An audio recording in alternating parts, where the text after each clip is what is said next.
हरे कृष्णा कृष्णा कृष्णा हरे हरे, हरे राम राम राम हरे हरे, गोविंद बोलो हरि गोपाल। आज हम श्रीमद् भागवतम के 12वें स्कंद का पेज 593 पढ़ने जा रहे हैं। बृहस्पति का परामर्श सुनकर महाराज जन्मेजय ने कहा, जैसे आपकी इच्छा, और यज्ञ बंद करके सम्मान पूर्वक बृहस्पति की पूजा की। भगवान विष्णु की माया शक्ति अचिंत्य रूप से कार्य करती है और वे अदम्य हैं।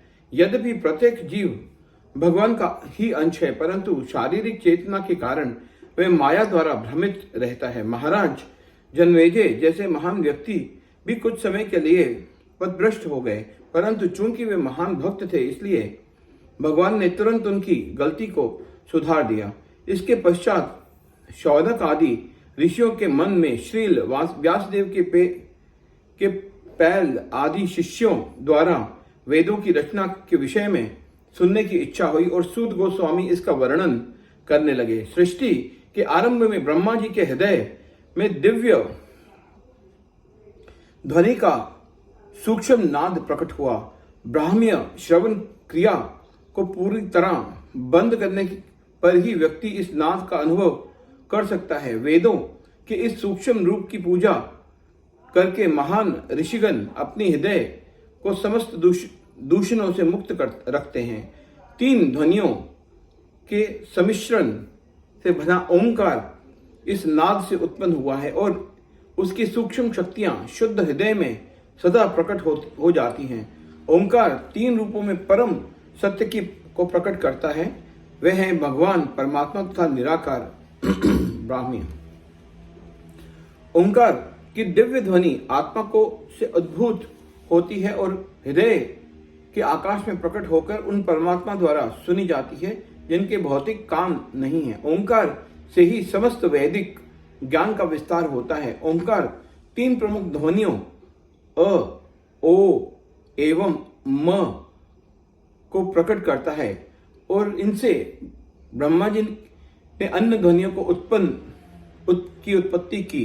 तब इन ध्वनियों की सहायता से ब्रह्मा जी ने अपने 4 मुखों से 4 वेदों को प्रकट किया।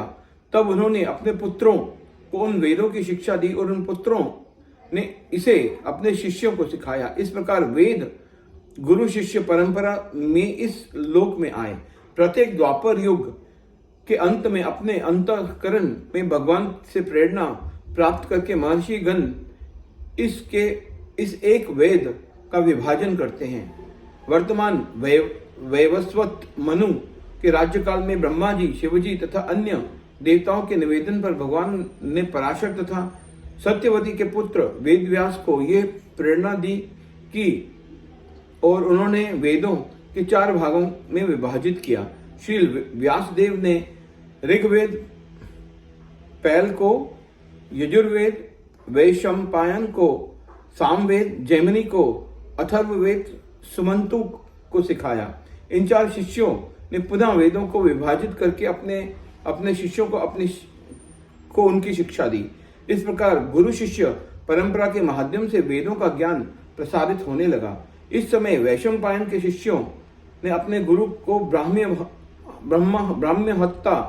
हत्या के पाप से मुक्त करने के लिए कठोर व्रतों का पालन आरंभ किया। इसे देखकर उनके एक शिष्य याज्ञवल्क्य ने उनसे कहा, गुरुदेव, इन दुर्बल शिष्यों के इस छोटे से प्रयास से भला आपका क्या लाभ होगा? आपके कल्याणार्थ मैं कुछ विशेष तब करूंगा। ये सुनकर वैशंपायन अत्यंत क्रुद्ध हो गए और उन्होंने कहा, मूर्ख, दूर हो जा यहाँ से। बहुत हो चुका ब्राह्मणों का ये अपमान। मैंने तुम्हें जो भी ज्ञान दिया है वह मुझे लौटा दो। याज्ञवल्क्य ने तुरंत उल्टी करके यजुर्वेदों के सब मंत्रों को उगल दिया और वहां से चले गए। वहां एकत्र अन्य शिष्य ललचाई दृष्टि से उन मंत्रों को देखने लगे और तीतर पक्षियों का रूप धारण करके उन मंत्रों को चुभ लिया। ब्राह्मणों द्वारा इस व्यक्ति की उल्टी का स्पर्श करना अनुचित माना जाता है। हरे कृष्णा कृष्णा कृष्णा।